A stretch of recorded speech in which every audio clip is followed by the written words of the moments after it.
আসসালামু আলাইকুম প্রিয় শিক্ষার্থীবৃন্দ, অনলাইন ক্লাসে সবাইকে স্বাগত জানাচ্ছি।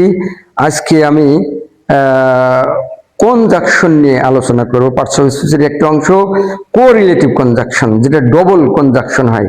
এগুলি স্টুডেন্টদের অনুরোধ করব এগুলো মুখস্থ করে নিলে ভালো হবে। আমি সুন্দর করে বলছি, শুধু কয়েকবার ভিডিও শুনলে পরে মুখস্থ হয়ে যাবে। যেমন অ্যাজ অ্যাজ, অ্যাজ অ্যাজ মানে অ্যাজ বসে একটা শব্দ বসে, তারপর আবার অ্যাজ বসে।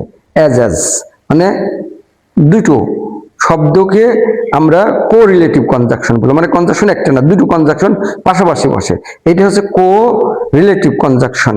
তাহলে আমরা প্রথমে কি বললাম? এক নম্বর অ্যাজ অ্যাজ, দুই নম্বর সো অ্যাজ, তিন নম্বর দি সেম অ্যাজ, চার নম্বরে বোথ অ্যান্ড, পাঁচ নম্বরে আইদার অর, ছয় নম্বরে নিদার নর, সাত নম্বরে নো সুনার দেন, তারপরে আট নম্বরে the same dot dot that, তারপরে নয় নম্বরে সাস অ্যাজ, 10 নম্বরে সাস দ্যাট, 11 নম্বরে ওয়েদার অর, 12 নম্বরে সেক্রেলি হোয়েন এবং 13 নম্বর হার্ডলি বিফোর।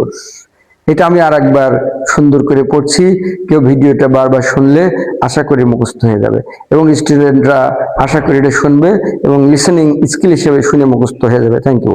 এবার আবার repeat: as as, so as, the same as, both and, either or, neither nor, no sooner than, the same that, such as, such that, whether or, secretly when, hardly before. Thank you everyone.